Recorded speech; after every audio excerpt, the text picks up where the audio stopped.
Okay, so we are taking some notes today, so go ahead and flip to your Unit 2 table of contents. We're going to be on page 24.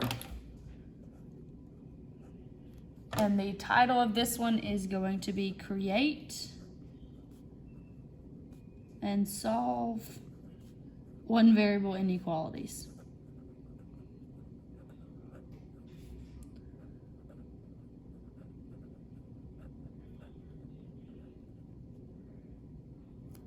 So create and solve one variable inequalities. And what I want to point out is last time we solved one variable inequalities and we talked about how to graph them. So today, the only new part of today is the create part. We've already solved them. So we're going to look at word problems, create them, and then use our inequality that we created to actually solve it. So once you get that written down, you'll go to page 24, and then this is the sheet of paper that you should have been given or printed off. You'll need to cut it in half and tape it down. So go ahead and do that now, and then push play when you're done.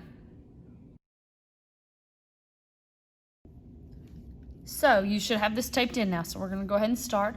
On this set of notes, we only have 3 examples, so we're just going to work through these. I want you to know that word problems, I know that you are taught to fear them or whatever, but they're actually not that bad. When you're in math and you see a word problem, we need to focus on picking out the important information. A lot of times, remember, they put a bunch of words in there just to distract you. So what I want to do is, as I read this, we're going to highlight the important information. After we're done highlighting, the only things that we should be focused on is the highlighted stuff. So I'm going to read it, and then with our highlighter, we're going to highlight what's important to us. So it says, you want to rent a limousine for a trip to Nashville. The limo costs $700 for the night and 15 cents per mile. You have $750 to spend. Write an inequality that represents this scenario. How many miles can you travel on the trip? So now that we've read it, we want to know how many miles can we travel without going over our budget. The first thing that's important to us is this $700 for the night, okay? So that's the first thing that's important. The other thing is we're also charged 15 cents per mile. And then the other piece of information that we need is how much money are we willing to spend? So what's our budget? And that's the 750. So think about it like this. All my students normally say, oh, we need to focus on the numbers because we're in math. That is true, but sometimes they put a couple extra numbers in there. So this one, this is what we need. So now let's just set up what we need. How I like to set these up is the left side is the money that I'm going to, like what I have to purchase or what are my costs. The stuff on the right is the money that I have or that I make, okay? So let's start with this $700. So we're going to start with $700. This $700 is a one-time charge because we got to pay that no matter what. So there is no variable with that. My other cost to me is 15 cents per mile. So I'm going to add 0.15, and then that's per mile. So I'm going to use M because that represents mile. So 15 cents every mile that I drive. And then I've got $750 on the right-hand side. My job now is to decide what inequality goes right there. So think about it. In real life, if you have $750 and you're trying to plan a trip, can you go over $750 or do you have to stay less than $750? Hopefully you said less than. So we have less than $750, or we can be equal to $750. So these people, whenever we plan this trip, we can actually spend all of the $750 if we wanted to, but we don't have to. So that's where that less than or equal to comes into play. So that part right there is the quote-unquote new part. This was the creating part. What we're going to do now is actually solve it. That we did last time. So first thing that we need to do is get rid of this 700. Remember, your goal when you're solving these is to get the variable by itself. So I need to move this 700, so I'm going to subtract 700 from both sides, just like that. Well, these 700s go away on that side, and I'm left with 0.15m is less than or equal to 50. Okay. The next thing that I need to do is get rid of that 0.15 that's out there in the very, very front, because that'll get that m by itself. And how we do that is divide. So we're going to divide both sides by 0.15.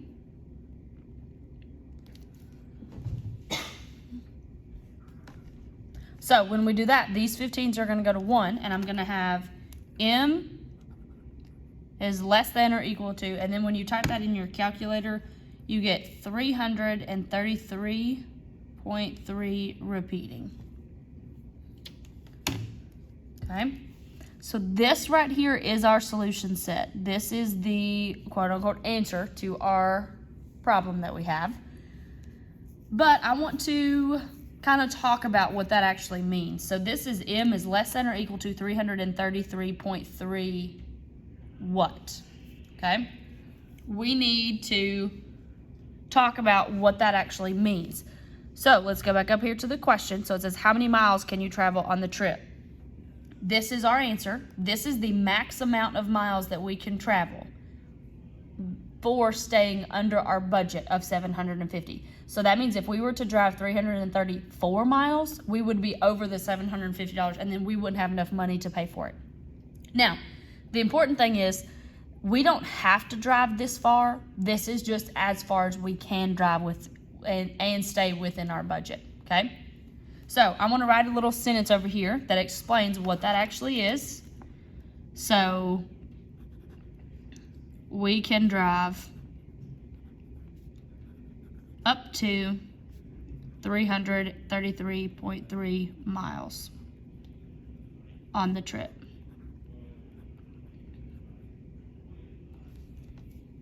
As long as you have something simple, it doesn't have to be a super extravagant sentence, just answer the question. Okay? Okay, so now let's take a look at example number 2. So I'm going to read it and then we'll go back and highlight.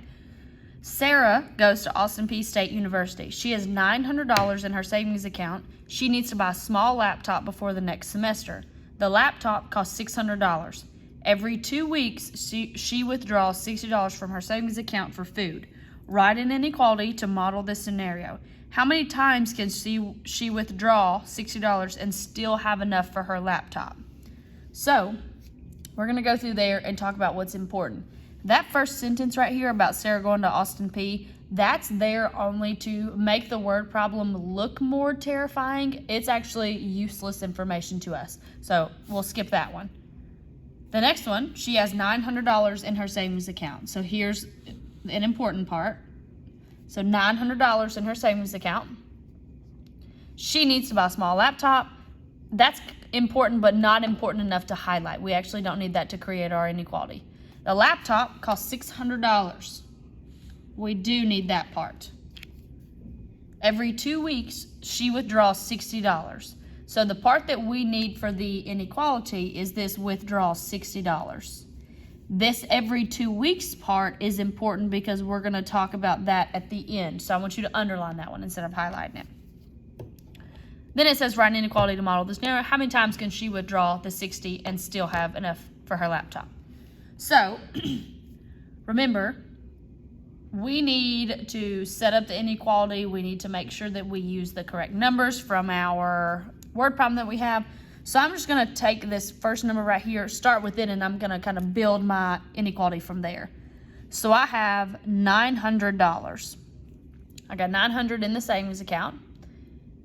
This laptop is $600, so the $900 and $600 can't be on the same side. They're going to have to be on opposite sides. So let's talk about what's happening to this $900 every time. That's this part right here. So withdraw 60.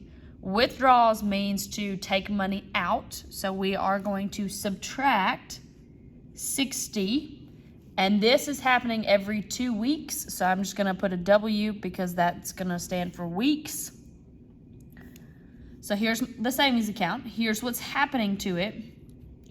I need this much money in the savings account. So I'm going to put that over here. Now remember, our goal is to figure out what goes here, what inequality has to go right there. So let's think about it. If we have a savings account and we keep taking money out of it, but we want to make sure that we have $600 left in there, do I need to make sure that, so this is my bank account, okay? Do I need to make sure that the bank account is more than 600 or less than 600? It's got to be more than, because we have to have more money than 600 so that way we can buy our laptop. Or we could have exactly $600 because it says her laptop costs $600. So as long as she has 600, she's good. Okay? So here is the setup of the inequality. And now the only thing we have to do is solve it. So we did that last time. So we're just going to kind of briefly go through this. The whole goal is to try to get that W right there by itself. So I have to move this 900. So that's a positive 900. So I'm going to subtract 900 from each side. And when I do that, these 900s right here go away. And I'm left with negative 60W is greater than or equal to negative 300. Okay. Now I need to get rid of that negative 60, so I'm going to divide by negative 60 on both sides. And right now, you should be talking about something very specific that happens when we divide by a negative like we just did. A lot of people forget, so I'm just going to remind you, when you divide by a negative like this inequality symbol right here is going to flip directions. So now we're going to flip that inequality, and then we'll finish solving. So those 60s are now gone, so I'm going to have W is less than or equal to negative 300 divided by 60 is going to be 5. So this is my solution set. W is less than or equal to 5, but now we have to talk about how does that actually relate to what we're actually talking about. So let's go back to the question to figure that out. It says, how many times can she withdraw $60 and still have enough for her laptop? This right here tells you how many times. Now we have to talk about this less than or equal to. She, at a maximum, can withdraw the $60 5 times. She cannot go over 5. Because if she withdraws $60 6 times, then she's not going to have enough money for her laptop. Okay? So, we just need to make a quick short sentence that explains what this is. So, she can withdraw $60 for food. Oh, I need a white out. I messed up.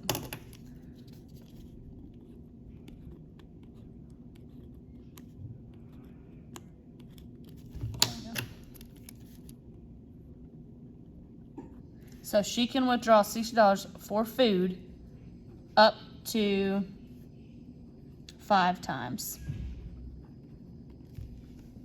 Okay? So she can withdraw $60 5 times. She cannot go over 5. But she does not have to take it out 5 times. That's where that less than comes in. She could only withdraw it 3 times if she wanted to.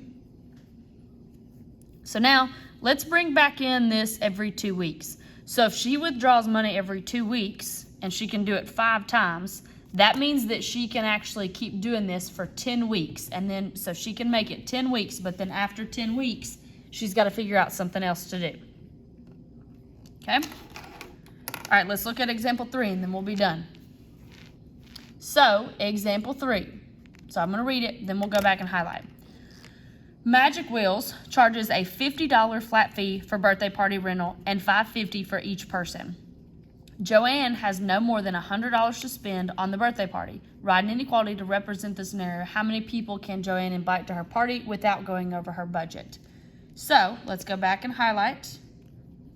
So, the fact that we're at Magic Wheels doesn't really matter. What matters is this $50 flat fee, because we're going to have to pay that no matter what. And we're also going to have to pay $5.50 for each person. That's also important. Now, let's talk about the money that Joanne has. She has $100 to spend. Cannot go over $100.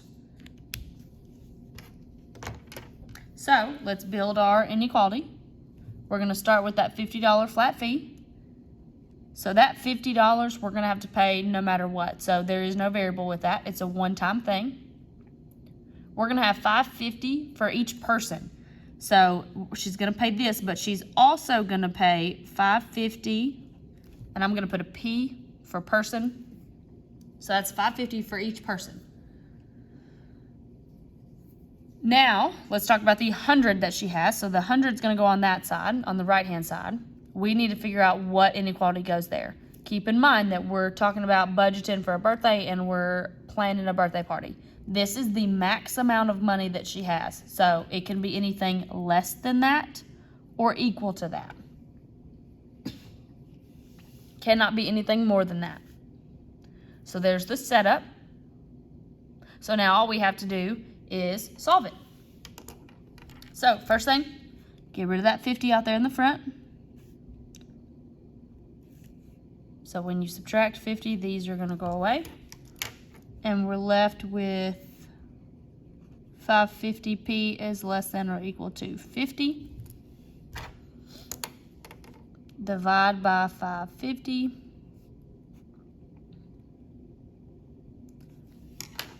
And then we're gonna be left with p is less than or equal to. And then I'm gonna show you something real quick. So on your calculator, when you type in 50 divided by 550, this is what you get, okay? We have 9.09090909 and so on.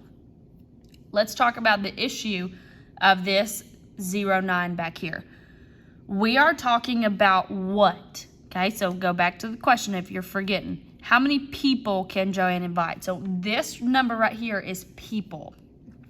And when we're dealing with people or any living thing, you cannot have a decimal of a person. So you either have the person or you don't, okay? So some of my kids, so we have two options here. We can either round down to 9 or round up to 10. So let's talk about if we round up to 10. If we round up to 10, we are going to spend more than the $100 that she has. So anytime we're talking about inequalities and you end up with a decimal like this, we have to round down. So forget about the decimal. So it is p is less than or equal to 9. And this is our solution set. So now, in real life, let's talk about what that means. So this is how many people can she invite? Well, so if this is what our solution set is, let's put that in a sentence. So it says p is less than or equal to 9. That means she can invite at most 9 people. So she can invite at most 9 people. And there we go. I hope this helped. I hope it helps you to not fear word problems as much. The important thing about word problems is we have to pick out what's important to us and then forget about the rest. Okay? Good job this time, and I'll see you next time.